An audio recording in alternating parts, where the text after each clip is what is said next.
Topic हम discuss कर रहे हैं उसका नाम है निमोनिया। जैसे अभी हम पढ़ रहे थे रेस्पिरेटरी ट्रैक इन्फेक्शन, और उसके अंदर हमने देखा था अपर और lower respiratory tract infection. Lower respiratory tract infection के अंदर एक कंडीशन था जिसका नाम था निमोनिया। ये जो कंडीशन है वो आपका CHO का पर्सपेक्टिव से इम्पोर्टेंट हो सकता है, क्योंकि ये कॉमन इन्फेक्शन है, यूजुअल केसेस आएंगे, आपसे एक्सपेक्ट की जाएगी कि आप अच्छे मेजर्स लें इसको ट्रीट करने के लिए भी और उसको रेफर करने के लिए भी। तो कहीं ना कहीं ये जो टॉपिक है वह हमारे लिए इम्पोर्टेंट है।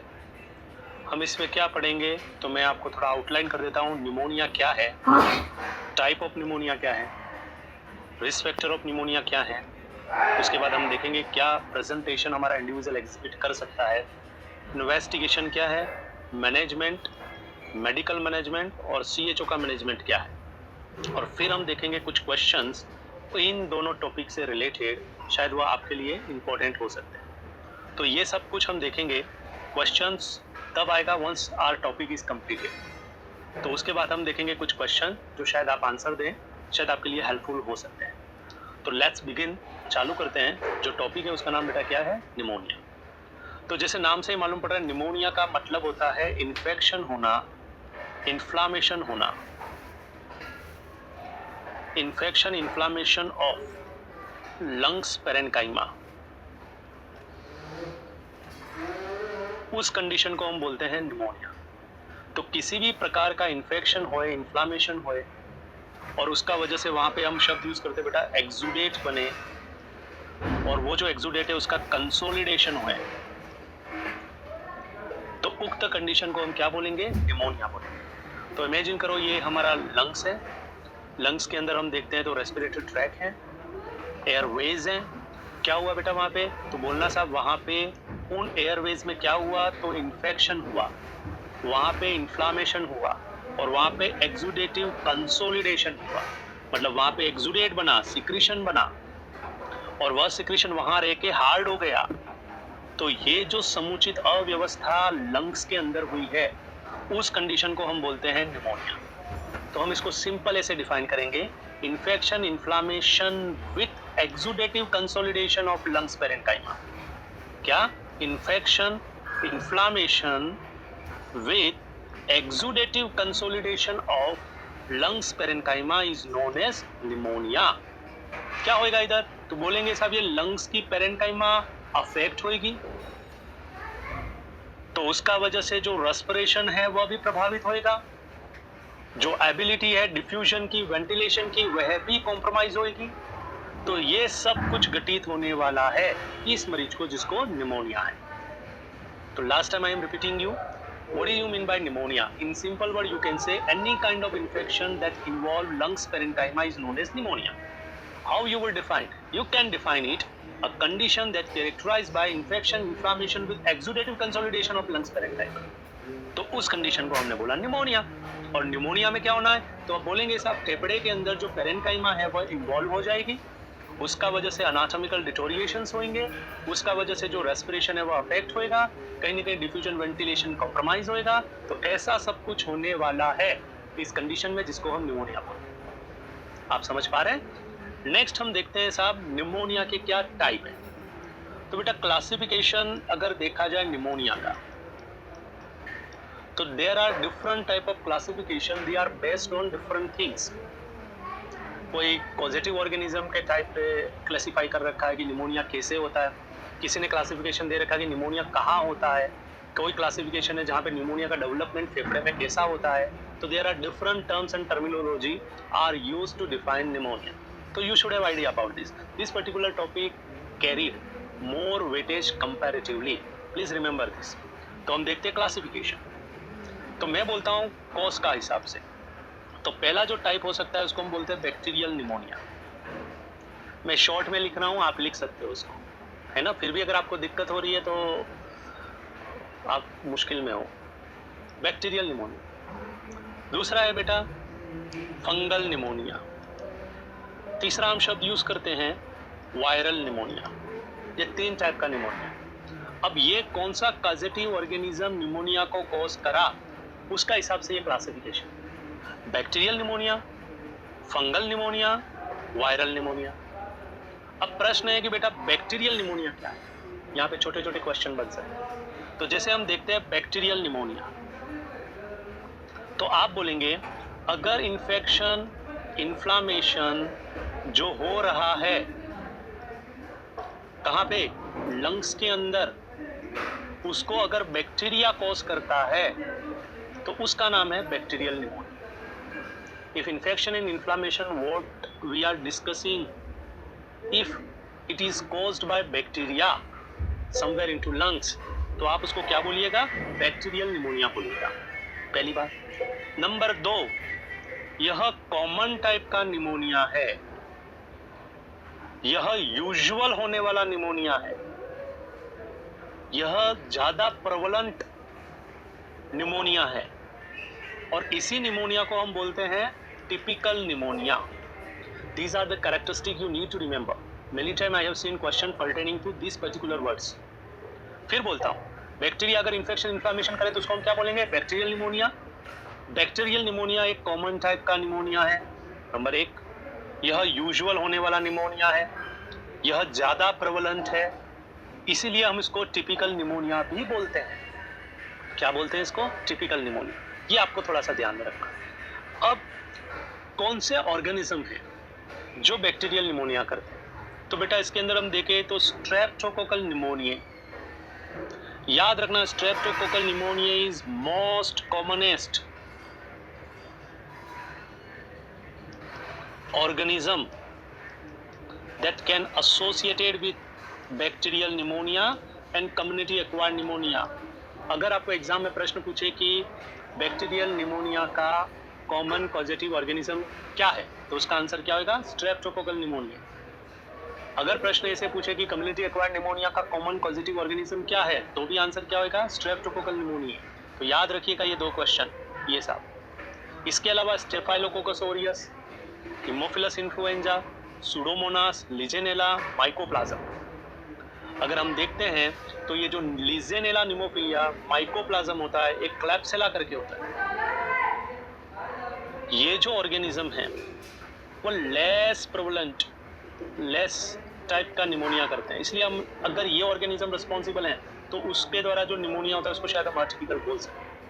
तो यहाँ पे मैंने बोला कि there are few bacteria which are responsible for development of pneumonia in any individual and they are label as streptococcal pneumonia, staphylococcus aureus, haemophilus influenzae, pseudomonas, legionella pneumophila, mycoplasma, klebsiella. याद रखने इनके नाम। कॉमनेस्ट कौन सा है, streptococcal pneumonia. Commonest community acquired में कौन सा है, स्ट्रेप्टोकोकल निमोनिया, है ना। बाकी ये लेस कॉमन है जो हम देखते हैं। इसके अलावा मैंने बोला सुडोमोनास, लीजेनेला, माइकोप्लाज्म, क्लैप्सेला। अगर आपको क्वेश्चन एक और बता देता हूँ, अगर क्वेश्चन पूछे आपको कि मरीज को अटिपिकल निमोनिया हुआ, देखिएगा टिपिकल निमोनिया का आंसर यही है, कॉमन है। अटिपिकल निमोनिया हुआ है जो कौन से बैक्टीरिया के द्वारा कॉमनली हम देखते हैं। अगर बैक्टीरिया आपको पूछे अटिपिकल निमोनिया में, तो बेटा इसका आंसर है माइकोप्लाज्म। क्या आंसर है बच्चे, माइकोप्लाज्म। माइकोप्लाज्म कॉमन टाइप का बैक्टीरिया भी बोल सकते हैं, और बीच का कड़ी है, ये कॉमन टाइप का ऑर्गेनिज्म है जो इंडिविजुअल में अटिपिकल निमोनिया कॉज करता है। ठीक है, ये हो गया सब बैक्टीरियल निमोनिया क्या है। नेक्स्ट अगर आप देखते हैं तो आता है सब वायरल निमोनिया। इसका मतलब है कि साहब there are few viruses which are responsible for development of pneumonia in healthy being. तो उस निमोनिया का नाम क्या है, वायरल निमोनिया।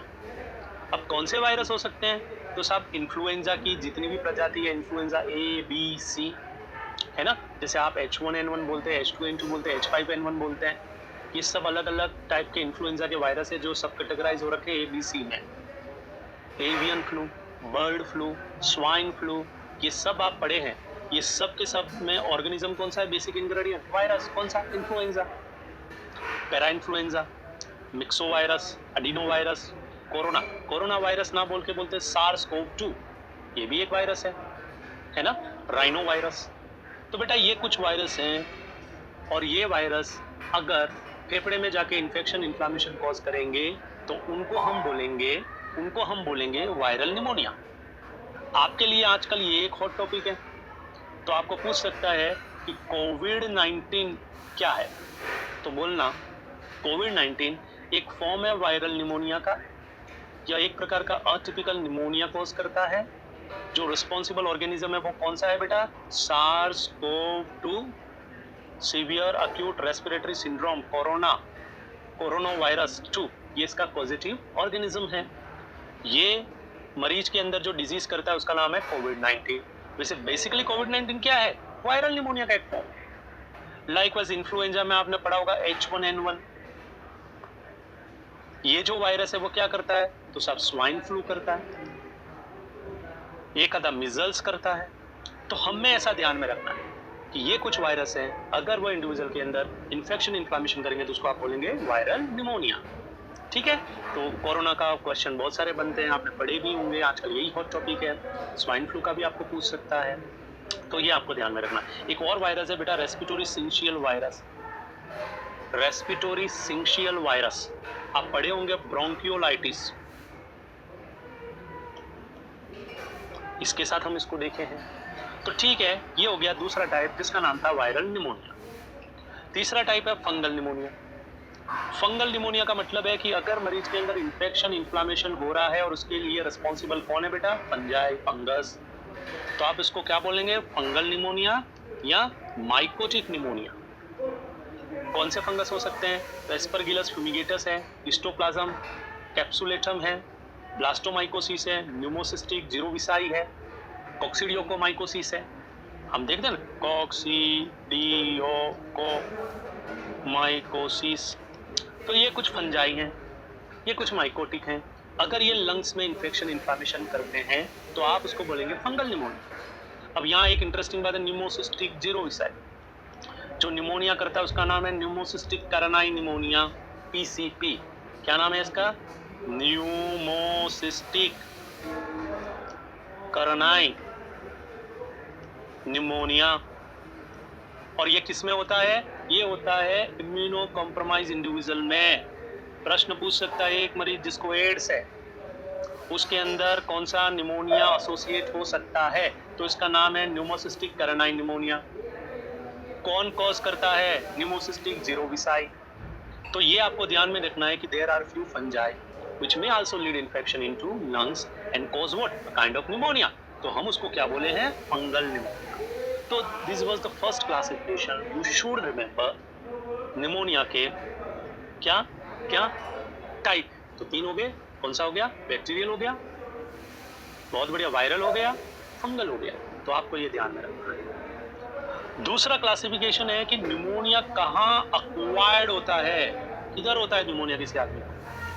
तो उसका हिसाब से हम देखते हैं वेयर एग्जैक्टली निमोनिया हैपन। तो हम बोलते हैं कम्युनिटी एक्वायर्ड निमोनिया। मैं फुल फॉर्म नहीं लिखूंगा। Hospital acquired pneumonia, hospital associated pneumonia, ventilator associated pneumonia, community acquired pneumonia, hospital acquired pneumonia, hospital associated pneumonia, ventilated associated pneumonia, aspirated pneumonia, aspirated pneumonia, chemical pneumonia. तो these are the few types. यहाँ पे क्या बोला है कि pneumonia किधर होता है। तो हम देखते हैं कम्युनिटी एक्वायर्ड क्या है, हॉस्पिटल एक्वायर्ड क्या है, हॉस्पिटल एसोसिएटेड क्या है, वेंटिलेटेड एसोसिएटेड क्या है, ये क्या और ये क्या है। तो बेटा कम्युनिटी एक्वायर्ड का मतलब है कि अगर किसी इंडिविजुअल के अंदर निमोनिया होता है कम्युनिटी में, अगर किसी इंडिविजुअल को निमोनिया होता है कम्युनिटी में तो उसको हम बोलते हैं कम्युनिटी एक्वायर्ड निमोनिया। ये वंस अगेन मैं बोलता हूँ कॉमन टाइप का निमोनिया है जो यूजुअली होता है। और जो ऑर्गेनिज्म रिस्पॉन्सिबल है CAP के लिए वो कौन सा है? स्ट्रेप्टोकोकल। आप पढ़े हो अभी, स्ट्रेप्टोकोकल निमोनिया, ये कॉमन ऑर्गेनिज्म है। तो कम्युनिटी एक्वायर्ड निमोनिया क्या है? तो आप फिर बोलिए कि साहब अगर किसी इंडिविजुअल को कम्युनिटी में निमोनिया डेवलप होता है तो उसको हम क्या बोलते हैं बेटा? Community acquired pneumonia, number 1। Number 2, ये कॉमन टाइप का निमोनिया है। नंबर 3, कॉमन ऑर्गेनिज्म ये है। तो ये प्रश्न है, ठीक है। दूसरा हो गया हॉस्पिटल एक्वायर्ड निमोनिया। मतलब मरीज कोई भी इंडिविजुअल है, ये निमोनिया कहाँ होएगा? तो ये निमोनिया एक्वायर्ड होएगा जब मरीज या इंडिविजुअल कहाँ पे है? हॉस्पिटल में। तो as a part of nosocomial infection अगर इंडिविजुअल के अंदर निमोनिया डेवलप होता है तो उसको हम बोलते हैं हॉस्पिटल एक्वायर्ड निमोनिया। अगर किसी व्यक्ति को निमोनिया हॉस्पिटल में रहने के दौरान होएगा तो उसको हम बोलते हैं हॉस्पिटल एक्वायर्ड निमोनिया। नंबर 2, यह कौन सा ऑर्गेनिज्म यहाँ पे कॉमन है, तो बोलना स्टेफाइलोकोकस, स्टेफाइलोकोकस ओरियस। जैसे इसका एक रजिस्टर्ड फॉर्म है MRSA, ये कॉमन है। तो आप बोलेंगे हॉस्पिटल के अंदर अगर कोई व्यक्ति रह रहा है और उस दौरान अगर किसी इंडिविजुअल के अंदर निमोनिया होता है तो उसको हम बोलते हैं हॉस्पिटल एक्वायर्ड निमोनिया। ऑर्गेनिज्म कौन सा कॉमन है, तो इसका आंसर हो गया बेटा स्टेफाइलोकोकस ओरियस। उसकी रजिस्टर्ड फॉर्म कौन सी है, मेथिसिलिन रजिस्टर्ड स्टेफाइलोकोकस ओरियस। कैसा प्रोग्नोसिस होएगा, पुअर प्रोग्नोसिस होएगा। तो ये हो गया हॉस्पिटल एक्वायर्ड। इसी प्रकार कोई इंडिविजुअल अगर वेंटिलेटर पे है, किसी इंडिविजुअल को आप इंटूबेट करके रखे हैं, तो बेटा वेंटिलेटर के अंदर आप एंडोट्रेकियल ट्यूब डाल रखे हैं, इंडिविजुअल को मशीन के ऊपर रखे हैं, तो उसके अंदर जितने भी नेचुरल बैरियर्स होते हैं उनको आप हटा दिए हैं। तो उस व्यक्ति के अंदर अगर कोई भी ऑर्गेनिज्म इनोकुलेट होता है तो वो सीधा लंग्स के अंदर जाएगा और उसको पहुंचने में किसी भी प्रकार के डिफेंस का अगेंस्ट कुछ करने का ज़रूरत नहीं है। तो अगर कोई मरीज है जिसको वेंटिलेटर पे रखा है और उसका वजह से अगर उसको निमोनिया होता है तो उसको हम बोलते हैं वेंटिलेटेड एसोसिएटेड निमोनिया। वही बात है, ज़्यादा समय क्या लें, केमिकल निमोनिया। अगर कोई इंडिविजुअल एक्सपोज होता है कुछ सब्सटेंस में जिसमें फ्यूम्स हैं और केमिकल्स हैं, और ये जो केमिकल और फ्यूम हैं वो उसके एयरवे के अंदर क्या करते हैं साहब, इरिटेशन और इन्फ्लामेशन, और वहाँ पे सेकेंडरी इन्फेक्शन करवा देते हैं, तो उसको हम बोलते हैं केमिकल निमोनिया। क्या बोलेंगे, केमिकल निमोनिया। वही बात है अगर इंडिविजुअल एक्सपोज हो रहा है किसके अंदर बेटा, रेडिएशन में। अब रेडिएशन में कोई क्लाइंट एक्सपोज हो रहा है तो रेडिएशन की रेज है वो चेस्ट में जा रही हैं, और वो क्या करेगा, ये जो तुम्हारा ट्री है उसके अंदर जो म्यूकस मेम्ब्रेन है उसको ये जो रेडिएशन जब एब्जॉर्ब करती है तो वह भी ट्रोमेटाइज हो जाती है और उस व्यक्ति के अंदर सेकेंडरी इन्फेक्शन के चांसेस क्या हो जाते हैं, बढ़ जाते हैं। तो हम बोलते हैं यार आपको क्या होएगा, रेडिएशनल निमोनिया हो सकता है। तो हमें याद रखना है, ये कुछ नाम है, कभी कभार पूछ सकते हैं आपको कि कम्युनिटी एक्वायर्ड निमोनिया क्या है, हॉस्पिटल एक्वायर्ड निमोनिया क्या है, वेंटिलेटेड एसोसिएटेड निमोनिया क्या है, केमिकल निमोनिया क्या है, रेडिएशनल निमोनिया क्या है। तो you should smart enough to tell answer of those questions. तो ये हो गया दूसरा क्लासिफिकेशन, वो पहला था ये दूसरा था।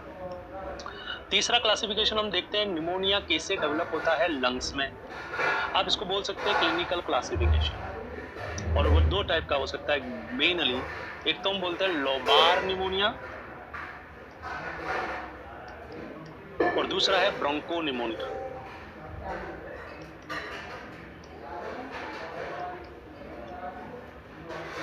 जैसे लोबार निमोनिया, लोबार निमोनिया का मतलब है कि अगर ये लंग्स है और ये लंग्स का सब लॉब है, अब मैं कहूँगी ये लंग्स का जो लॉब है उस लॉब के अंदर पर्टिकुलर एरिया में, इधर पर्टिकुलर लॉब में, कहाँ बेटा, पर्टिकुलर लॉब में इन्फ्लामेशन और कंसोलिडेशन हुआ है, तो उसको हम बोलेंगे लोबार निमोनिया। क्या बोलेंगे, लोबार निमोनिया। ब्रोंको निमोनिया किसको बोलेंगे, जैसे ये लंग्स है और ये ब्रोंकियल ट्री है, क्या है बेटा, ब्रोंकियल ट्री, रेस्पिरेटरी ट्री। और अगर मैं बोलूँ इस इंडिविजुअल के अंदर निमोनिया का थ्रू आउट लंग्स के अंदर पैची डिस्ट्रीब्यूशन है, किसके फॉर्म में है, पैचेस के फॉर्म में। जो ब्रोंकाई है उसके अलोंग साइड निमोनिया का या इन्फेक्शन का और कंसोलिडेशन का पैची डिस्ट्रीब्यूशन है, तो उसको हम बोलते हैं ब्रोंको निमोनिया। तो लोबार निमोनिया लॉब में है इन्फेक्शन इन्फ्लामेशन, इसलिए lobar pneumonia. Broncho pneumonia along the side of bronchi, bronchi के अगल बगल में निमोनिया है, पेचेज फॉर्म में डिस्ट्रीब्यूशन है, थ्रू आउट लंग्स है पेचेज में, तो ब्रोंको निमोनिया। ये दो वर्ड आपको याद रखना। इसके अलावा और भी इसमें वर्ड्स हम यूज करते हैं, जैसे लोबार बोला तो lobular pneumonia, segmental pneumonia, alveolar pneumonia, reticular pneumonia. दुखी मत हो जाना, लंग्स, लॉब, लॉब्स में होता है बेटे सेगमेंट, सेगमेंट में होते हैं लोब्यूल्स। तो सिंपल सा बात है, लॉब इन्वॉल्व करता है तो लोबार निमोनिया, सेगमेंट इन्वॉल्व करता है तो सेगमेंटल निमोनिया, लोब्यूल्स इन्वॉल्व होते हैं तो लोबुलार निमोनिया। ये तो हो गया ये तीन और पहले वाला, ठीक है। अब आता है एल्वियोलाई। एल्वियोलाई का इन्वॉल्वमेंट है तो एल्वियोलार निमोनिया, और एल्वियोलाई को छोड़ के वेसल्स का, इंटरस्टिशियल स्पेस का इन्वॉल्वमेंट है तो उसका नाम हो गया रेटिकुलर निमोनिया। तो you should have idea about this. Lobar और ब्रोंकोनिमोनिया हो गया। अगर मैं कहूँ सेगमेंटल, सेगमेंटल का मतलब है कि किसी लोब का कोई सेगमेंट अगर इन्वॉल्व है तो उसका नाम है सेगमेंटल निमोनिया। किसी सेगमेंट का लोब्यूल्स अगर इन्वॉल्व है तो लोबुलार। एल्वियोलार एरिया के अंदर इन्फ्लामेशन है, एल्वियोलार एरिया के अंदर कंसोलिडेशन है तो एल्वियोलार। एल्वियोलाई को छोड़ के जो इंटरस्टिशियल स्पेस और वेसल्स हैं वहाँ पे इन्फ्लामेशन है तो रेटिकुलर। इंटरस्टिशियल एरिया में इन्फ्लामेशन है तो इंटरस्टिशियल निमोनिया। तो आपको ये नाम याद रखना है। तो तीन क्लासिफिकेशन मैंने आपको बताया। पहला क्लासिफिकेशन कौन करता है तो viral bacteria, viral pneumonia, bacterial pneumonia, fungal pneumonia, ये हो गया। दूसरा क्लासिफिकेशन कहाँ एक्वायर्ड होता है तो भाई community acquired, hospital associated, ventilated associated, radiational pneumonia and so on, वो दूसरा हो गया। तीसरा क्लिनिकल क्लासिफिकेशन है कि एक्सरे में कैसे हमको दिखता है। अगर आपको एक्सरे में दिखता है तो हम बोल सकते हैं लॉब में ही है तो लोबार निमोनिया। अगर आपको लगता है कि वो पैची वेस में डिस्ट्रीब्यूट है तो ब्रोंकोनिमोनिया। अगर आपको लगता है कि इंडिविजुअल में सेगमेंट इन्वॉल्व है, लोब्यूल्स इन्वॉल्व है, इंटरस्टिशियल एरिया इन्वॉल्व है, तो आप उसको रेस्पेक्टिव वे में डिफाइन कर सकते हैं। तो ठीक है, ये हो गया क्लासिफिकेशन ऑफ निमोनिया जो आपको ध्यान में होने चाहिए। नेक्स्ट बेटा जो पॉइंट ऑफ डिस्कशन है वो है रेस्पिरेटरी। थोड़ा आप पास करते हैं कि किसको निमोनिया हो सकता है। तो पहली बात तो अगर आप देखें तो एज आता है। एक इंडिविजुअल यंग है और एल्डर है, दोनों में चांस ज़्यादा है क्योंकि दोनों इम्यूनो कॉम्प्रोमाइज है। तो छोटा बच्चा, बूढ़ा व्यक्ति, दोनों में इक्वली चांस है निमोनिया के। तो if individual is having less than 5 और more than 65, both will have more chance to develop pneumonia comparatively.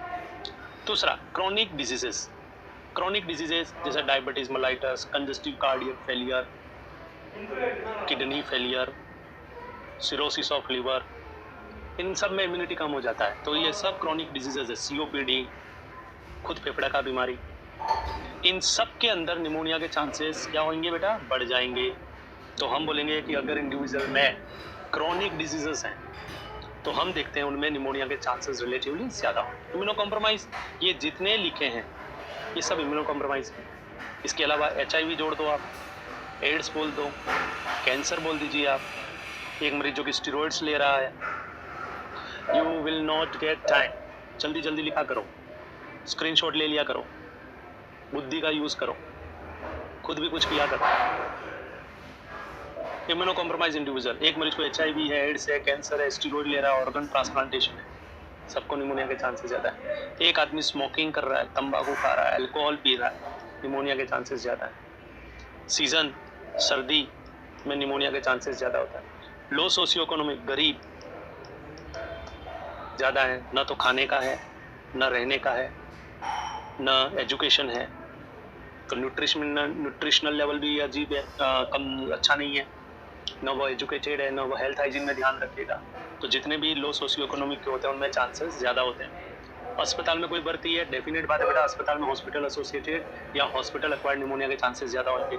Immobile, एक आदमी बेड रिडर है, घर में पड़ा हुआ है, एक एल्डर इंडिविजुअल है जो कि इमोबाइल है, उसको स्ट्रोक हो गया है, उसको CVA है, वो अनकॉन्शियस है, वो कोमा में है, बेटा इमोबाइल होएगा तो बॉडी का सिक्रेशन भी स्टगनेट होएगा, आपको निमोनिया का चांसेस बढ़ जाएगा।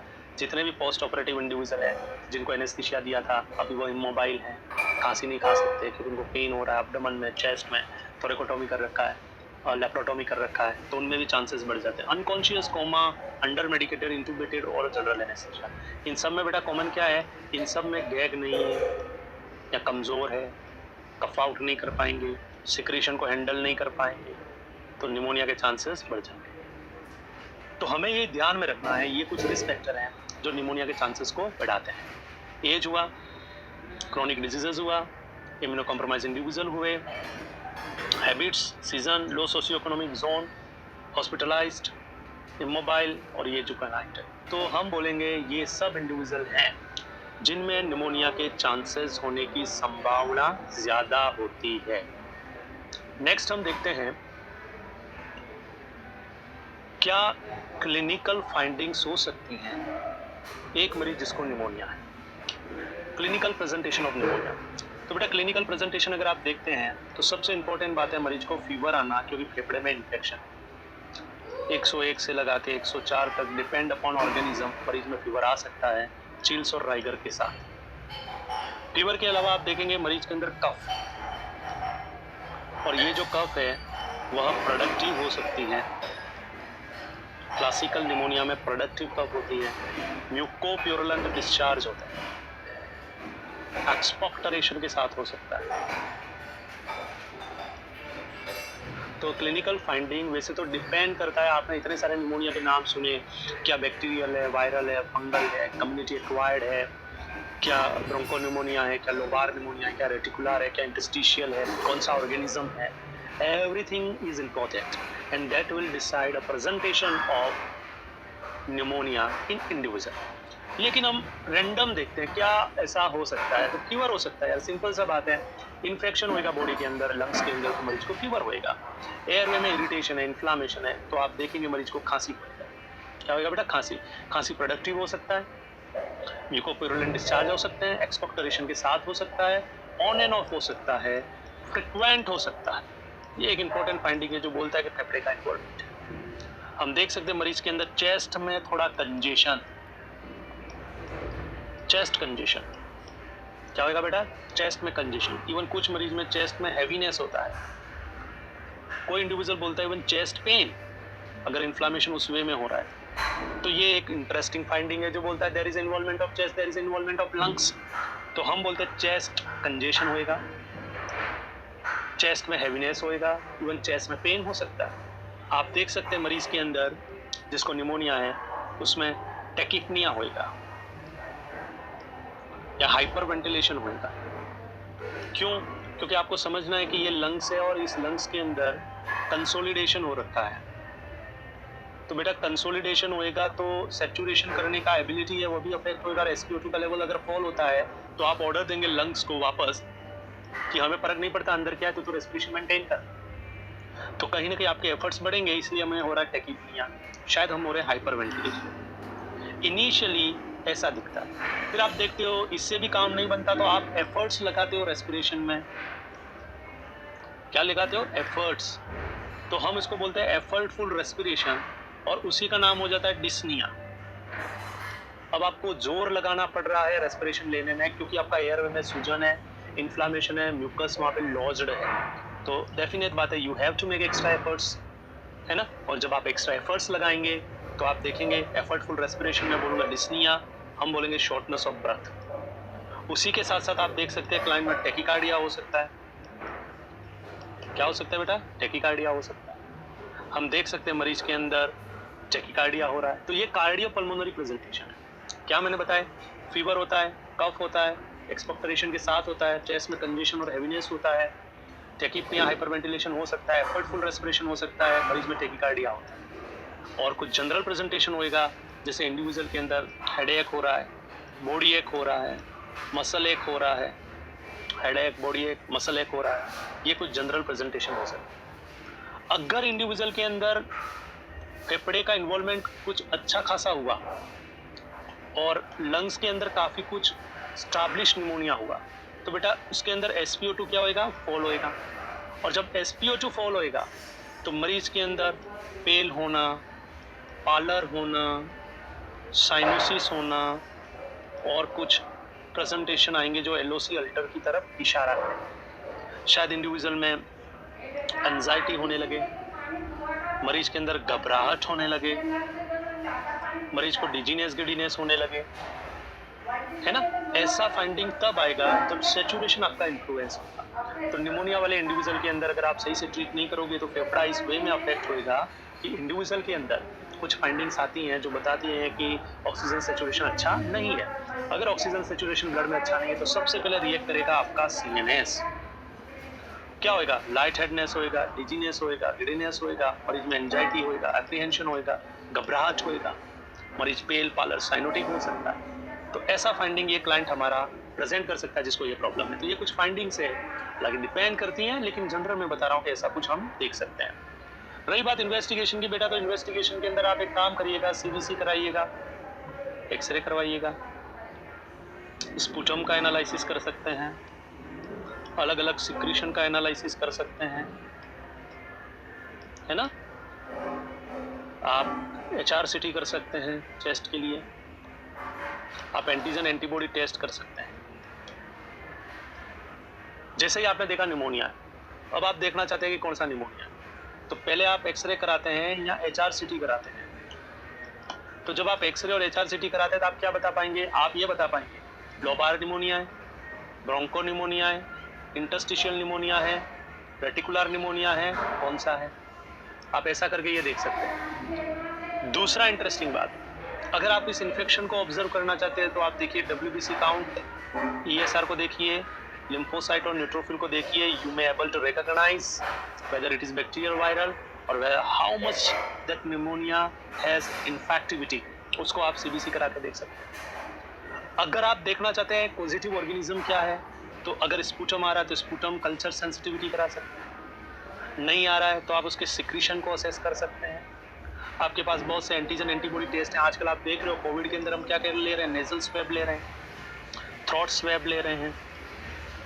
उनको लेके उनके अंदर के DNA को, हम उनके अंदर के RNA को देख रहे हैं और हम बता पा रहे हैं कि कौन सा ऑर्गेनिज्म है। तो बच्चे ये जांचें हो सकती है। अब आपके सेटअप पे क्या होगा? आपके सेटअप पे होगा एक्सरे। एक्सरे में जैसे ही देखोगे आप, एक्सरे में जैसे ही देखोगे और CBC में देखोगे, CBC में आपने देखा कि भैया काउंट बहुत ज़्यादा बड़ा हुआ है, पहली बात।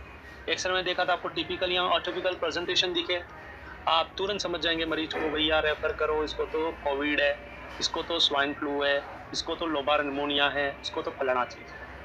ब्लड में काउंट्स बढ़े, जो इन्फेक्शन बोल रहा है, एक्सरे में प्रेजेंटेशन है जो क्लासीफाई कर देगा। बाकी जो जांचें आपके सेटअप पे हो रही हैं आप उनको करवा सकते हैं। ये कुछ इन्वेस्टिगेशन है जो हम यूजुअली परफॉर्म करते हैं, इस कंडीशन को असेस करते हैं। ठीक है, तो हिस्ट्री फिजिकल एग्जामिनेशन हो गया, CBC हो गया, एक्सरे हो गया, HRCT, वो setup, sputum for AFB, sputum for culture and sensitivity, for secretion कोई भी स्वैब लेना, RNA DNA को असेस करना, ये जांचें हैं जो हम कर सकते हैं निमोनिया को असेस करना। ठीक है, ये हो गई कुछ जांचें। अब आता है साहब मैनेजमेंट क्या हो सकता है। क्या मैनेजमेंट ऑफ निमोनिया। तो बेटा पहली बात है, डिपेंड करता है टाइप, पॉजिटिव ऑर्गेनिज्म, लंग्स का क्या स्थिति है, क्लिनिकल सिनेरियो मरीज का क्या है, what presentation individual is having. थोड़ा डिफिकल्ट लगेगा सुनने में, लेकिन ये सत्य है और ये तथ्य है। कौन से टाइप का निमोनिया बेटा? बैक्टीरियल है कि वायरल है, कम्युनिटी एक्वायर्ड है कि हॉस्पिटल एक्वायर्ड है, रेटिकुलर है कि ब्रोंको निमोनिया है क्या? कौन सा ऑर्गेनिज्म है? स्ट्रेप्टो है, स्टेफाइलो है, क्लेप्सेला है, लिजनेला है या जीरोवेसाई है? कौन है?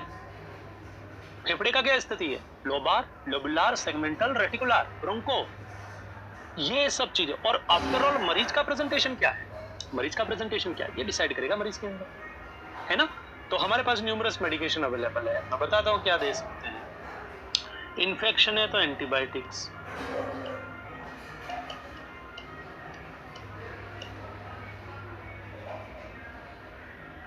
अब हमारे पास न्यूमरस सब्सटेंस है, antibiotics, antiviral, antifungal and miscellaneous substance. ये तो हो गया इन्फेक्शन के लिए। जनरल क्या यूज होता है? जनरल होता है बेटा अमोक्सिक्लेव, सुने ना, एमोक्सिसिलिन और क्लोवोनिक पोटेशियम। हम देते हैं सेफ्ट्राएक्सोन,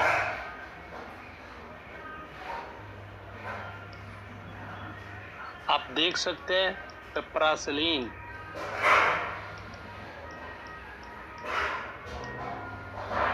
एजोबेक्टम,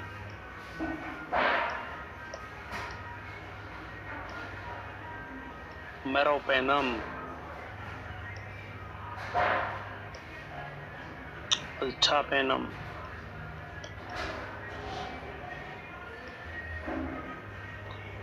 ये कुछ मेडिसिन हैं, ये सब एंटीबायोटिक सीवियरिटी के हिसाब से यूज करते हैं। सेप्ट्राएक्स बोलने में हम चालू होते हैं, इसमें ओरल बोल रहा हूँ, आप बैक्ट्रीन देते हैं, सेप्ट्रान देते हैं, अमोक्सिसिलिन देते हैं, एमोक्सिक्लेव देते हैं, आप एरिथ्रोमाइसिन, चलो वो छोड़ो, आप वो भी छोड़िए आप, तो आप ये सब देते हैं। कौन सा? तो मैं फिर बोलता हूँ, बैक्ट्रीन, सेप्ट्रान, अमोक्सिसिलिन, एजिथ्रोमाइसिन, सफाक्सिन, टर्मिनेट नहीं हुआ, अमोक्सिक्लेव, सेप्ट्राएक्सोन, पिप्रासिलिन, मेरोपेनम, अल्टापेनम, ये देना पड़ता है कि बैक्टीरियल के अंदर इंपॉर्टेंट है। वायरल, ओसल्टाविमिर, वायरल ओसल्टाविमिर, टेमीफ्लू, सुने ना, टेमीफ्लू देते हैं। रेमेटाडीन, एमेटाडीन, पेंटामिडीन, चलो वो उधर आएगा, ओसल्टाविमिर, टेमीफ्लू हम देते हैं। फेबिनेविर, फेबीफ्लू करके आ रहा है आजकल, फेबीफ्लू, फेबेनेविर, फेबेनेविर, तो ये आप दे सकते हो उस इंडिविजुअल के अंदर जिसको ये प्रॉब्लम है। तो we have got certain antiviral substance available, can be given to client who is having so and so problem, है ना। तो मैं बता रहा हूँ कि बच्चों हम एंटीबायोटिक भी देते हैं, हम एंटीवायरल भी देते हैं। आप देखते हो स्वाइन फ्लू में यूज होने वाला टेमीफ्लू, फेबिनेविर आजकल हम कोविड के अंदर यूज कर रहे हैं, इसको आपको ध्यान में रखना चाहिए। एमेटाडीन हुआ, एंटीफंगल के अंदर हम यूज करते हैं एम्फोटेरेसिन बी। फार्माकोलॉजी में पढ़िएगा डिटेल में, देते हैं हम, चलो यहाँ ज्यादा हम वो नहीं करते। ये हो गया एंटी माइक्रोबियल सब्सटेंस, इन्फेक्शन को ट्रीट करने के लिए। Anti microbial substance could be antibiotic, antiviral, antifungal और मिसलेनियस सब्सटेंस। अब मिसलेनियस में क्या आ रहा है आजकल? डॉक्सीसाइक्लिन, टेट्रासाइक्लिन, आइवरमेक्टिन, है ना, ये मिसलेनियस सब्सटेंस है। When you don't know about anything, Doxy, tetra help करता है। ये हो गया एंटी माइक्रोबियल सब्सटेंस पहला। दूसरा, सिम्टम्स के आधार पे क्या करेंगे बेटा? सिम्टम्स के आधार पे आप मरीज के अंदर NSAID दें, फीवर आ रहा है, एनाल्जेसिक दें। दूसरी बात, NSAID दें, एनाल्जेसिक दें, डेक्लोफेनेक सोडियम, पैरासीटामोल, है ना। और तीसरा मेडिसिन हो सकता है कफ एक्सपेक्टोरेंट।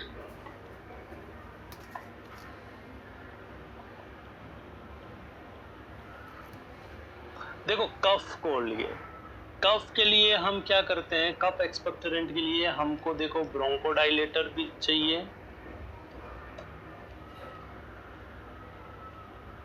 एक्सपेक्टोरेंट भी चाहिए, आगे लिखता हूं मैं, कफ, ब्रोंकोडाइलेटर,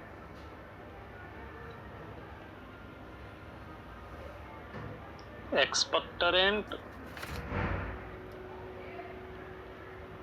म्यूकोलाइटिक। तो हम उस मरीज के अंदर बीटा एगोनिस्ट आते हैं, अम्ब्रोक्सोल देते हैं, अस्थलीन देते हैं, है ना। एक्सपेक्टोरेंट में गुआनफेंसिन,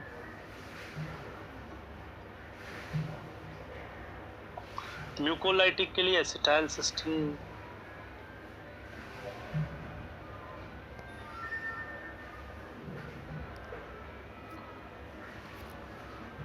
हम ये दे सकते हैं। तो मैंने आपको बोला anti microbial substance, NSAID, analgesic, bronchodilator, expectorant, mucolytic. These are the medicine available can be given to treat individual who is having so and so problem. है ना? इन्फ्लामेशन ज्यादा है तो स्टेरॉइड्स दे सकते हैं, हाइड्रोकोर्टिजोन। अगर आपको लग रहा है कि इन्फ्लामेशन बहुत ज्यादा है एयरवे में, हाइड्रोकोर्टिजोन। ज्यादा मात्रा में इंटरल्यूकिन्स और हिस्टामिन रिलीज हो रहे हैं तो एंटी हिस्टामिन।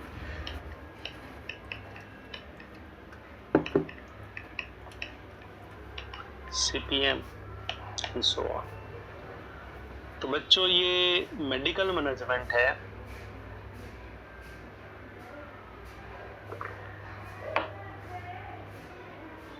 जो हम कर सकते हैं इस इंडिविजुअल के अंदर जिसको ये प्रॉब्लम। तो यहाँ पे हमने देखा कि हमने क्या किया, हमने इन्फेक्शन के लिए एंटी माइक्रोबियल सब्सटेंस दिए, मैनिफेस्टेशन के लिए पैरासीटामोल हुआ, NSAID दिया, खांसी आ रहा है तो हमने ब्रोंकोडाइलेटर दिया, उस चीज को बाहर निकालने के लिए एक्सपेक्टोरेंट दिया, अंदर के म्यूकस को लाइटिक करने के लिए एसिटाइलसिस्टीन दिया, हम स्टेरॉइड दे रहे हैं अंदर के सूजन को कम करने के लिए, एंटी हिस्टामिनिक दे रहे हैं ताकि अंदर हिस्टामिन कम रिलीज हो। ये मेडिकल मैनेजमेंट हो सकता है। CHO साहब क्या करेंगे? सब CHO साहब क्या करेंगे ये बहुत बड़ा प्रश्न है, वो तो वही जाने क्या करेंगे। CHO साहब बहुत होशियार आदमी हैं, इनको आप कुछ बोल नहीं सकते, वो जो करे वो सही है। रिसीव करो, असेस करो,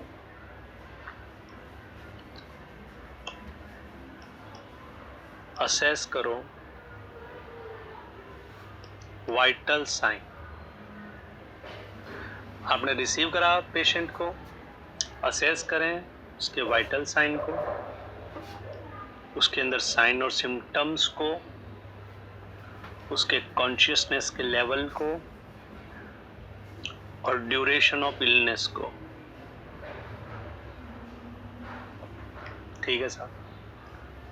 जो भी रिक्वायर्ड इन्वेस्टिगेशंस हैं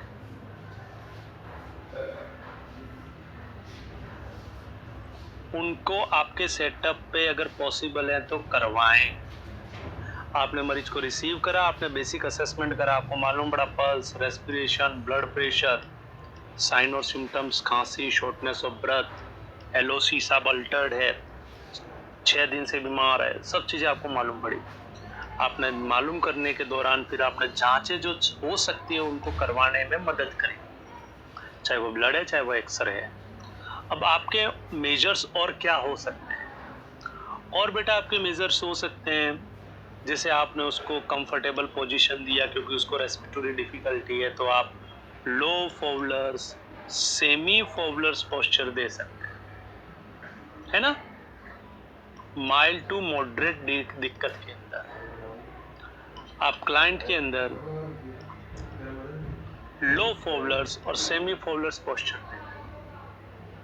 आप मरीज में बेसिक असेसमेंट कर रहे हैं जिनमें वाइटल साइन, आपको लग रहा है तो आप इंडिविजुअल को ऑक्सीजन भी दे रहे हैं। ठीक है साहब। आप उस मरीज के अंदर तो कंफर्टेबल पोजीशन हुआ, वाइटल साइन का असेसमेंट हुआ, if patient required oxygen then you are giving oxygen to client. ठीक है साहब, हम दे रहे हैं। और क्या कर रहे हैं सर? और हम मरीज के अंदर जो एडवाइज्ड मेडिकेशंस हैं अभी हम पढ़े हैं, क्या मेडिकेशन हो सकता है? एनाल्जेसिक,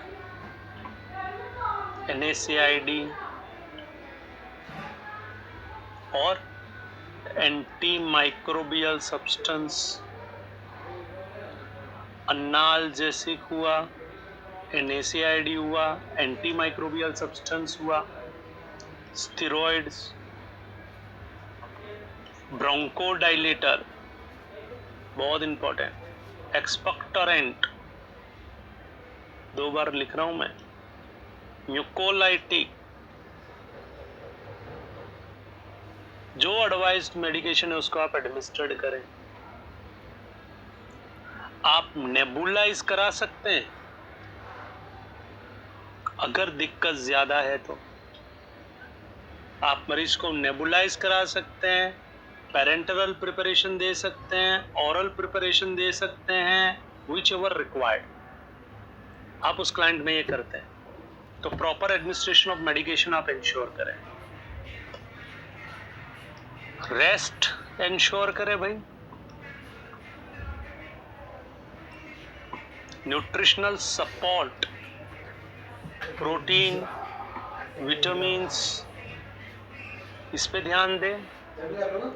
हाइड्रेशन बहुत इंपॉर्टेंट है बच्चे, क्योंकि अगर आप वेल हाइड्रेट रहोगे तो आपके जो सिक्रीशंस हैं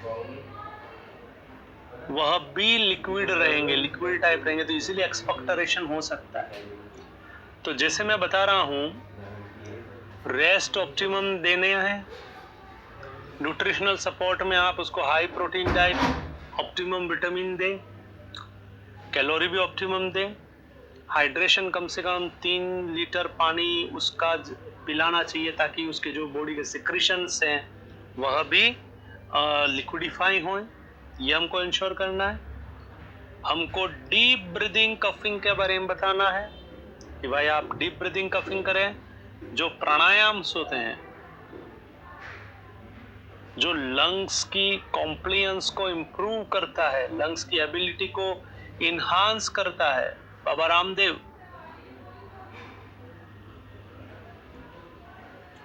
वो आप करवाएं। प्राणायाम के बारे में बोले, इंसेंटिव स्पायरोमेट्री जो फेफड़े की एबिलिटी को समहाउ इन्हांस करता है वो ध्यान में रखें। इंसेंटिव स्पायरोमेट्री आप मरीज के अंदर एक्विलिटी रेस्ट का बैलेंस बनाने के बारे में बोलें। मरीज को हैंड हाइजीन, सुनिएगा अच्छे से, basic hygiene, hand washing, social distancing, mask, क्योंकि आप जानते हो कि ये जो इन्फेक्शन है वह कम्युनिकेबल भी हो सकता है। तो कम्युनिकेबल ना हो तो आप उस मरीज को इन चीज़ों के बारे में बताएं कि भैया what is important of hand hygiene, क्यों आपको हाथों को सैनिटाइज करना है, क्यों आपको नहाना चाहिए अच्छे से, क्यों साफ सफाई रखनी है, क्यों सोशल डिस्टेंसिंग रखनी है, क्यों मास्क पहनना है, क्यों ओवर क्राउडेड एरिया से एस्केप होना है, क्यों छोटे बच्चे बूढ़े माँ बाप से दूर रहना है, क्यों कंप्लीट मेडिकेशन लेनी है, क्यों गवर्नमेंट के जो नॉर्म्स है उनको फॉलो करना है, उसके बारे में बताइएगा आप उसको, है ना, फॉलो अप केयर। ठीक है साहब, ये कर रहे हैं। तो ये बेसिक आपकी वाली बात है। आपको लग रहा है कि केस है वो यहाँ एड्रेस नहीं हो रहा तो रेफर करो हायर सेंटर। तो ये कुछ बातें हैं जो as a community health officer आपको अवेयर होना चाहिए। प्रॉपर एडमिनिस्ट्रेशन कर दो, रिसीव करो, ऑक्सीजन दो, कंफर्टेबल पोजीशन दो, बेसिक पैरामीटर को असेस करो, कोई जांच हो रही है तो उस जांच को करवाओ, दवाइयाँ जो आपके पास है उसको एडमिनिस्टर्ड करो, स्टेटस को मॉनिटर करो, अगर रिक्वायर्ड है तो उसको रेफर करो। ये बेसिक बातें हैं जो हम कर सकते हैं इस मरीज को जिसको यह प्रॉब्लम थी। तो भाई साहब ये एक टॉपिक था जिसको अंग्रेजी में बोलते हैं निमोनिया, है ना, जो आपने पढ़ लिया। अब हम देखते हैं कुछ क्वेश्चन जो बड़े इजी हैं और CHO का जो लेवल है उसके हिसाब से हैं। मे भी पूछ सकता है, नहीं पूछ सकता है, लेकिन आप प्रैक्टिस करिएगा। अभी जो मैंने टॉपिक पढ़ाया, RTI पढ़ाया और निमोनिया पढ़ाया है, उन्हीं में से कुछ क्वेश्चंस हैं, उनको हम क्विक विदिन मिनट कोशिश करते हैं फिनिश करने को। पहला प्रश्न क्या है? All are the type of URTI except। प्रश्न पूछ रहा है कि सभी अपर रेस्पिरेटरी ट्रैक इन्फेक्शन के प्रकार हैं एक को छोड़ के। तो अब तो ये तो बड़ा इजी है, आपने पढ़ा है, आप तो बड़े होशियार हो। Sinusitis, pharyngitis, otitis, bronchitis. तो बेटा ये URI है, ये भी URI है, ये भी URI है, तो ये क्या है, LRI। तो इसका आंसर क्या है महाराज, आंसर है डी, कि जो ब्रोंकाइटिस है वह लोअर रेस्पिरेटरी ट्रैक्ट का इन्फेक्शन है। समझ पाए आप? नेक्स्ट हम देखते हैं common organism responsible for strep throat. मैंने आपको बोला था अपर रेस्पिरेटरी ट्रैक्ट का इन्फेक्शन, और उधर आपको मैंने बताया था फेरिंजाइटिस, है ना? और फेरिंजाइटिस को ही हम क्या बोल सकते हैं, स्ट्रेप थ्रोट। स्ट्रेप थ्रोट का ऑर्गेनिज्म कौन सा हो सकता है? Staphylococcus, beta haemolytic streptococci, streptococcal viridans, para influenza virus. याद रखिएगा, आप बताइए। स्ट्रेप नहीं आता है वो भी यहां से बोल सकते, strep, streptococci, beta haemolytic streptococci, answer है इसका सी।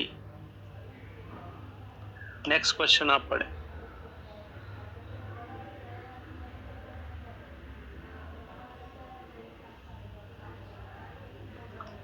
ब्रोंकियोलाइटिस के लिए रिस्पॉन्सिबल ऑर्गेनिज्म कौन सा है? आपको याद होना चाहिए, ये भी मैं बोला हूं।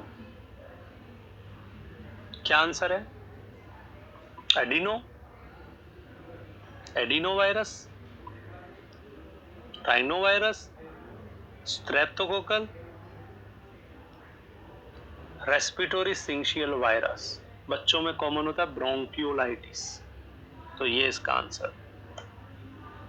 What clinical finding can be exhibited by patient who is having lower respiratory tract infection?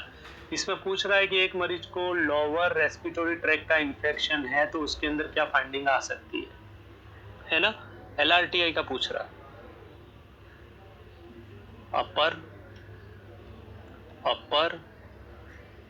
Upper and lower हो सकता है, स्पेसिफिक लोअर। तो बेटा इसका आंसर क्या होएगा? विजिंग। अगर चेस्ट में विजिंग आ रही है ना, तो विजिंग कहीं ना कहीं लोअर एयरवे की तरफ इशारा करती है, और हो ना हो मरीज में ब्रोंकाई और ब्रोंक्यूल्स का इन्वॉल्वमेंट है तो ये लंग्स के इन्फेक्शन को रिलेटिवली ज्यादा सजेस्ट करता है, जिसका आंसर हो सकता है डी। ठीक है। Which one is consider as classical pneumonia? Classical pneumonia क्या है? मैंने पढ़ाया था क्लासिकल निमोनिया क्या है। वायरल कोई क्लासिकल नहीं है, फंगल भी क्लासिकल नहीं है, ऑल ऑफ अबव वैसे ही गलत हो गया, तो आंसर क्या है? Bacterial pneumonia. ठीक है। और ऑर्गेनिज्म कौन था? Streptococcal pneumonia. ठीक है साहब। Common organism associated with community acquired pneumonia. अभी मैंने बोला था कम्युनिटी एक्वायर्ड निमोनिया के साथ कौन सा ऑर्गेनिज्म सबसे कॉमन होता है? Streptococcal pneumonia is right answer, ये आंसर है इसका।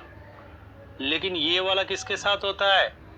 हॉस्पिटल एक्वायर्ड निमोनिया के साथ। ये सब ये कॉमन होता है अटिपिकल निमोनिया में, ये भी अटिपिकल निमोनिया में, लेकिन ये ज्यादा कॉमन है। तो आप याद रखिए बेटा, streptococcal pneumonia is the commonest organism one can observe that can be associated with community acquired pneumonia। ये क्वेश्चन आज कम्युनिटी को काट देता इधर और इधर बोलता हॉस्पिटल एक्वायर्ड निमोनिया, तो उसका आंसर क्या होता? बी। हॉस्पिटल को काट के इधर लिखता कि common organism associated with atypical pneumonia, तो आंसर क्या होता? माइकोप्लाज्मा। तो ये आपको ध्यान में होना चाहिए। All are the example of atypical pneumonia except. Atypical pneumonia कौन सा है? All are the example of atypical pneumonia. एक को छोड़ के अटिपिकल निमोनिया के एग्जाम्पल कौन से? एक को छोड़ के, मतलब ये पूछ रहा है, अटिपिकल नहीं पूछ रहा है, ये टिपिकल के बारे में पूछ रहा है। कोविड-19 टिपिकल है? बताओ, आप बताएं। सर ये अटिपिकल है, ये भी अटिपिकल है, ये भी अटिपिकल है, और ये टिपिकल है, तो आंसर हो गया डी। ये जो डी है कम्युनिटी एक्वायर्ड निमोनिया, ये तो कॉमन, क्लासिकल और टिपिकल है। समझ पाए आप? तो ये ध्यान रखना। What type of pneumonia is commonly seen in bedridden elderly patient? देखो ये पूछ रहा है bedridden है मतलब इमोबाइल और elder है, उनमें कॉमन कौन सा होता है? देवताओं।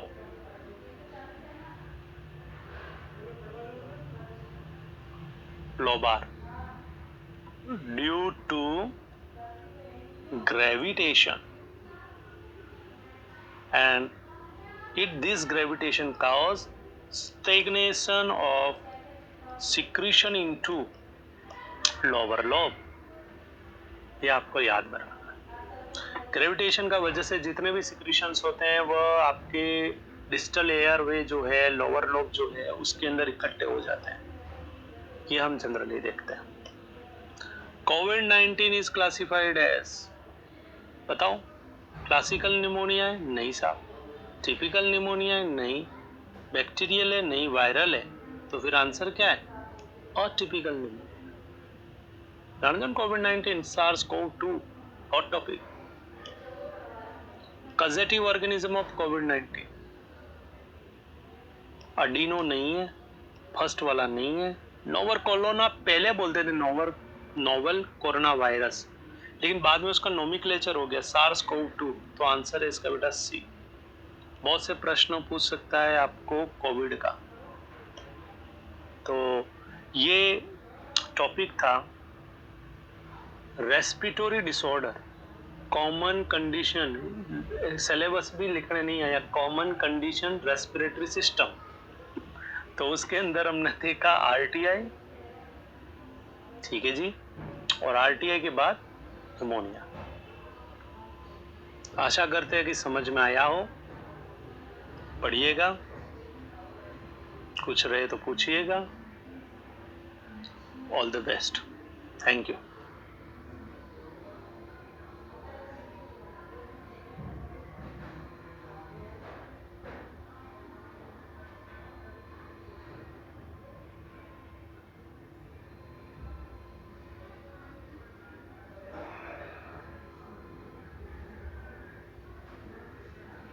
नंबर जो सी इसका करेक्ट आंसर हो जाएगा। भारत पागे बगलिहार परियोजना निम्न में से किस नदी पर स्थित है? भारत पागे बगलिहार परियोजना बेटा निम्न में से किस नदी पर स्थित है? आपको फ्रेंड्स बताना है, यहाँ पर है आपका ऑप्शन में जो डी है इसका बेटा चिनाब है। ऑप्शन में डी चिनाब इसका करेक्ट आंसर हो जाएगा। आज बेटा रेनू गले में दर्द ज्यादा है, इस वजह से वो कहते हैं स्वागत वगैरह नहीं हो रहा है, तब लग रही है तुम्हें boring.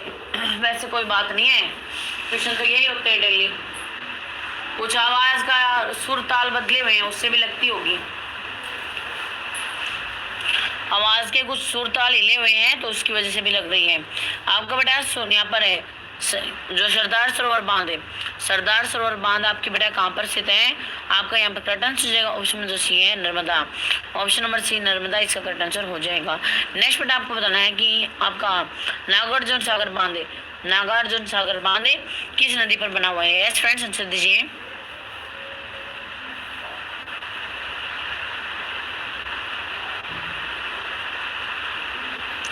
Yes friends yes answer दीजिए। आपका बेटा नागा अर्जुन सागर बांध है किस नदी पर बना हुआ है? तो आपका करेक्ट आंसर जाएगा बेटा यहाँ पर ऑप्शन नंबर है जो भी आपका कृष्णा नदी पर है।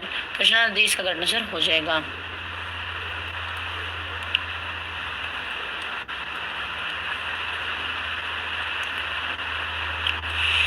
पोग बांध का निर्माण निम्नलिखित में से किस नदी पर है? यस फ्रेंड्स आंसर दीजिए। पोग बांध का निर्माण निम्नलिखित में से किस नदी पर है? वेल फ्रेंड्स वेरी गुड, शाबाश, आंसर दीजिए। बड़ा अच्छा रिस्पॉन्स है, बहुत अच्छी तरह आप फ्रेंड्स की। आपको फ्रेंड्स बताना है कि यहाँ पर पोग बांध है, इसका निर्माण किस नदी पर हुआ है? आपका फ्रेंड्स करेक्ट आंसर जाएगा यहाँ पर ऑप्शन नंबर है आपका सी व्यास नदी पर। व्यास नदी इसका करेक्ट आंसर हो जाएगा। आपका राणा प्रताप है सागर बांध का निर्माण किस नदी पर किया गया है? आपको बताना बेटा यहाँ पर राणा प्रताप सागर बांध है किस नदी पर बनाए गए हैं। बड़ा अच्छा रिस्पॉन्स है बहुत इस तरह फ्रेंड्स की। आप सभी फ्रेंड्स का स्वागत है 166 पॉइंट में। जो भी फ्रेंड्स हमारे चैनल पर नए हैं, जिन्होंने तो चैनल को सब्सक्राइब नहीं किया, चैनल को सब्सक्राइब कर लें, बेल आइकन को प्रेस कर लें ताकि फ्रेंड्स आपके आपके पास सभी क्लासेस का नोटिफिकेशन पहुंच जाए, आपको कोई भी नोटिफिकेशन मिस ना हो। Yes friends, very good. Subhash दीजिए, आपको फ्रेंड्स बताना है आपका राणा सागर बांध किस नदी पर बना हुआ है। तो आपको बेटा करेक्ट आंसर जगह यहाँ पर ऑप्शन नंबर जो बी है, यहाँ पर चंबल नदी पर बना हुआ है। कौन सी पर बना हुआ है? चंबल नदी पर बना हुआ है। आपका बेटा निम्नलिखित का मिलान कीजिए। आपका इनको क्या करना है? मिलान करना है और करेक्ट आंसर देना है। इसका करेक्ट आंसर क्या हो जाएगा? पर जो भी हमारे चैनल पर नए हैं, जिन्होंने अब तक चैनल को सब्सक्राइब नहीं किया है, चैनल को सब्सक्राइब कर लें, बेल आइकन को प्रेस कर लें, ताकि फ्रेंड्स आपके पास सभी क्लासेस का नोटिफिकेशन पहुंच जाए, आपको कोई भी नोटिफिकेशन मिस ना हो। Very good friends, very good. Subhash answer दीजिए।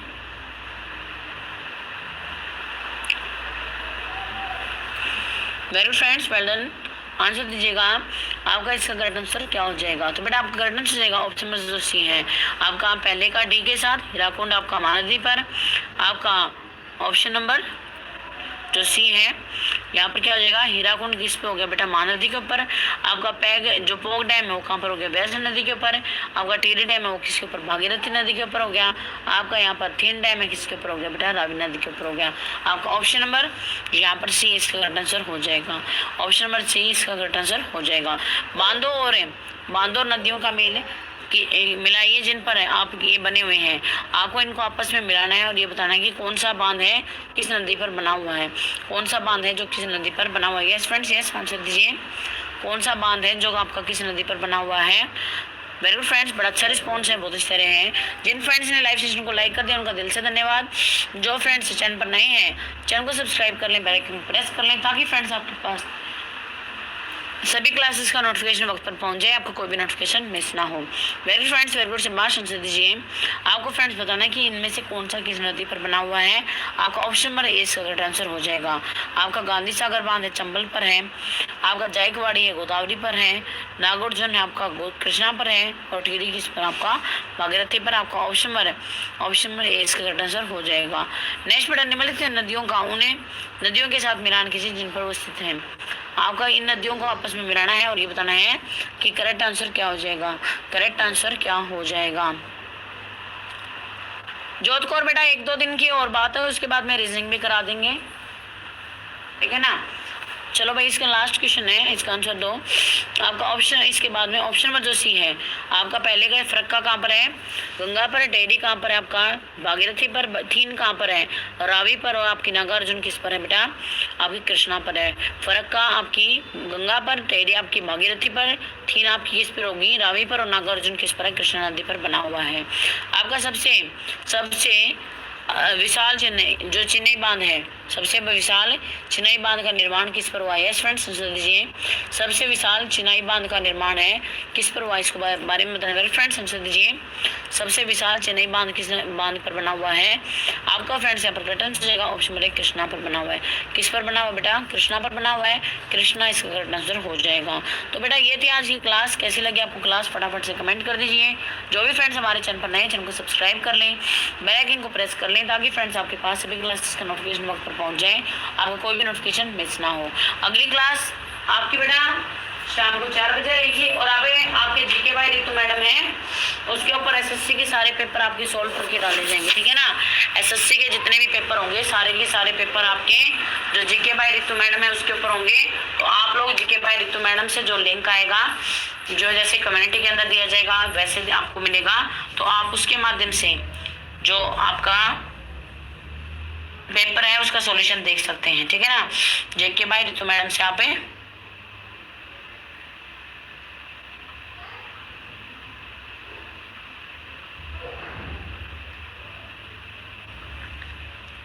तो फ्रेंड्स मिलते हैं अगली क्लास के साथ। Thank you all of you. जय हिंद, जय भारत। जिन फ्रेंड्स ने लाइव सेशन को लाइक नहीं किया, लाइक कर देंगे, चैनल को सब्सक्राइब कर लेंगे, बेल आइकन को प्रेस कर लेंगे, ताकि फ्रेंड्स आपके पास सभी क्लासेस का नोटिफिकेशन वक्त पर पहुंच जाए, आपको कोई भी नोटिफिकेशन मिस ना हो। Thank you friends. जय हिंद, जय भारत।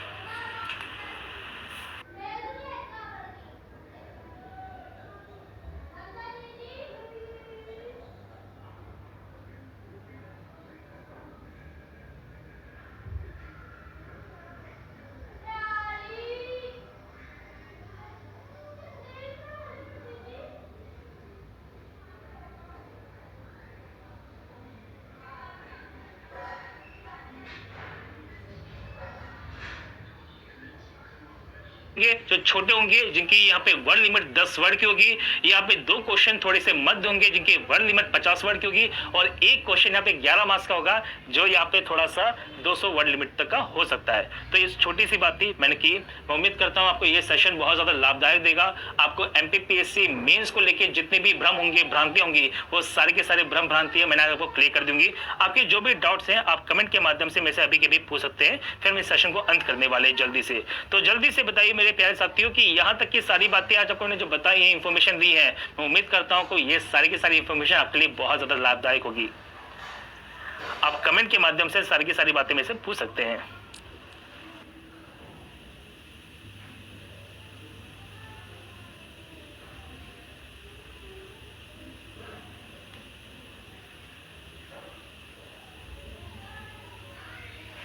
चलिए, तो मैं उम्मीद करता हूँ कि यहाँ तक की सारी बातें स्पष्ट रूप से क्लियर होंगी। आप MPPSC को लेकर यहाँ पे सारी बातें समझ गए होंगे। तो हम मिलते हैं दोबारा से, और इसके बाद में एक नया सेशन लेने वाला हूँ MPPSC मेंस के सिलेबस को लेके। तो टेंशन ना लीजिए, बने रहिए हमारे साथ में, क्योंकि हम एग्जामपुर, कलम से क्रांति। जय हिंद, जय भारत, जय एग्जामपुर, कर विजय एग्जामपुर।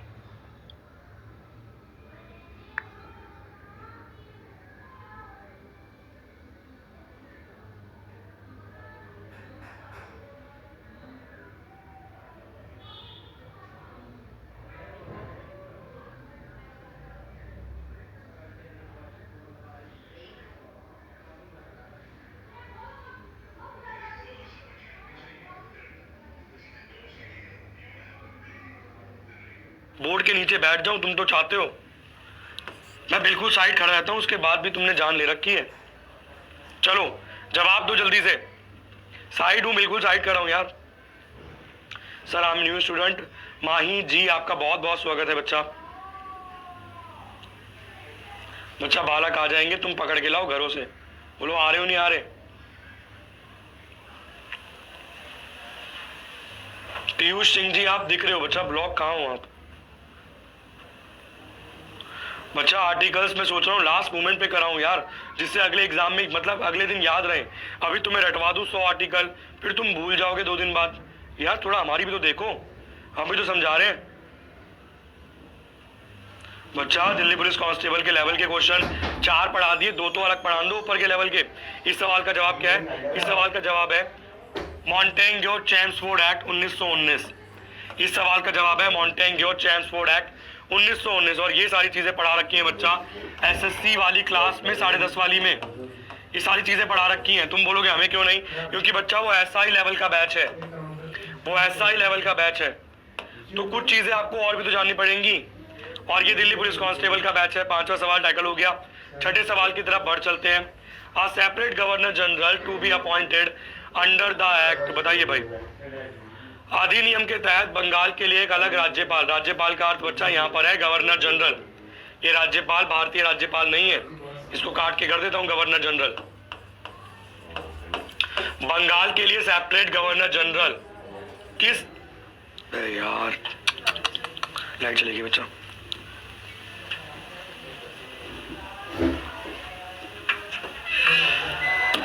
आ गई शायद।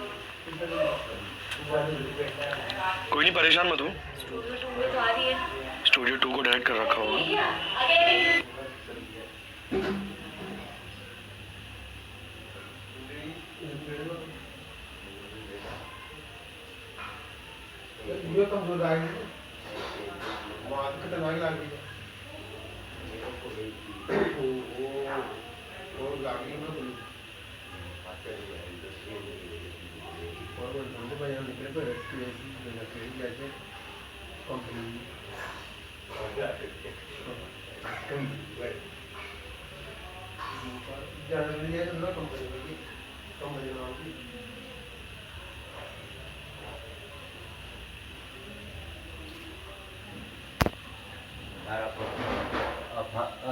खराब हो जाओ ना।